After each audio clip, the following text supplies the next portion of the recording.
একটি গ্রামে একটা বাচ্চা ছেলে থাকতো, মোটামুটি 7-8 বছর বয়স হবে। একদিন সে হেঁটে হেঁটে যাচ্ছিল, সেই সময় তার পাড়ার একজন ভদ্রলোকের সাথে দেখা। ভদ্রলোক একটি ব্যবসা করতেন এবং সেই ব্যবসা থেকে উনি অনেক অর্থ উপার্জন করেছেন। তা উনি ছেলেটিকে ডেকে বলল যে, আমি শুনেছি তুমি নাকি ওপরওয়ালার সাথে কথা বলতে পারো। তা ছেলেটি বলল, হ্যাঁ আমি পারি, আমাকে ওপরওয়ালা দেখা দেয় এবং আমি তার সাথে কথা বলি। বলে, ঠিক আছে, তোমার সাথে যখন ওপরওয়ালা দেখা হবে তখন তাকে তুমি বলে দিও যে অনেক দিয়েছে, আর দেওয়ার দরকার নেই, যা আছে ওতেই আমার জীবন চলে যাবে। বললো, ঠিক আছে, যখন আমার সাথে কথা হবে তখন আমি নিশ্চয়ই বলে দেবো। সেইবার হেঁটে হেঁটে মার্কেটের মধ্যে দিয়ে যাচ্ছিলেন, যেতে যেতে একজন গরিব লোকের সাথে তার দেখা।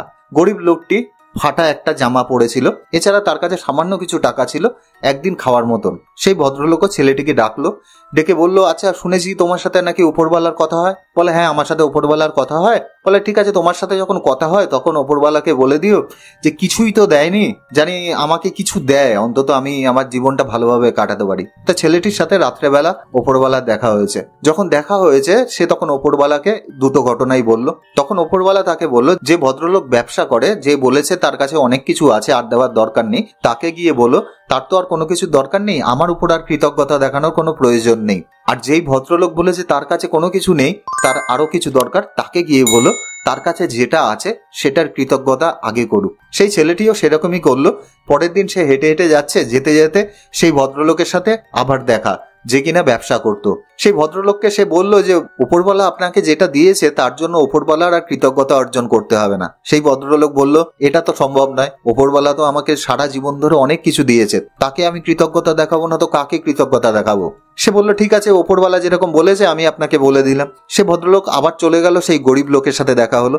সে তখন বলল, আপনাকে উপরওয়ালা বলেছে যে যেটুকু আপনার কাছে আছে তার জন্য উপরওয়ালার উপর কৃতজ্ঞ থাকতে, বাকি জিনিস অটোমেটিক্যালি হবে।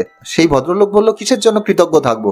এই একটা ফাটা ড্রেস আর সামান্য কিছু পয়সার জন্য, এটার জন্য কেউ কখনো কৃতজ্ঞ থাকে? তাও আমি অনেক খাটনি করে সেটা রোজগার করেছি। সে তখন বলল, যেটা আপনার ইচ্ছা, উপরওয়ালা যেটা বলেছে সেটা আমি আপনাকে বলে দিলাম। তা বন্ধুরা, আমাদের সাথেও কিন্তু অনেক সময় এরকম ধরনের ঘটনা ঘটে। আমাদের কাছে অনেক কিছু জিনিস আছে যার জন্য আমরা কিন্তু উপরওয়ালার কাছে কৃতজ্ঞ থাকতে পারি। আমাদের দুটো চোখ ভালো আছে, দুটো হাত ভালো আছে, আমাদের কিডনি ঠিকঠাক মতন ভাবে ফাংশন করছে, আমাদের কাছে অ্যাটলিস্ট রাত্রে কি খাবো তার জন্য চিন্তা করতে হচ্ছে না। এরকম অনেক জিনিসই আছে যার জন্য আমরা কিন্তু কৃতজ্ঞ থাকতে পারি।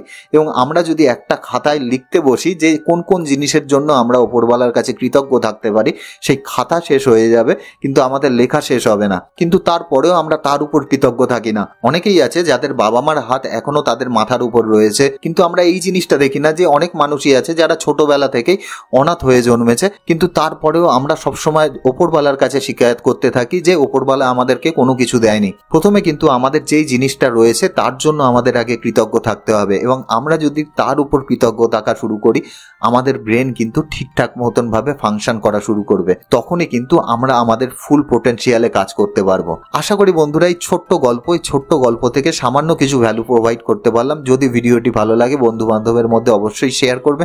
দেখা হচ্ছে নেক্সট ভিডিওতে, ততক্ষণের জন্য বাই।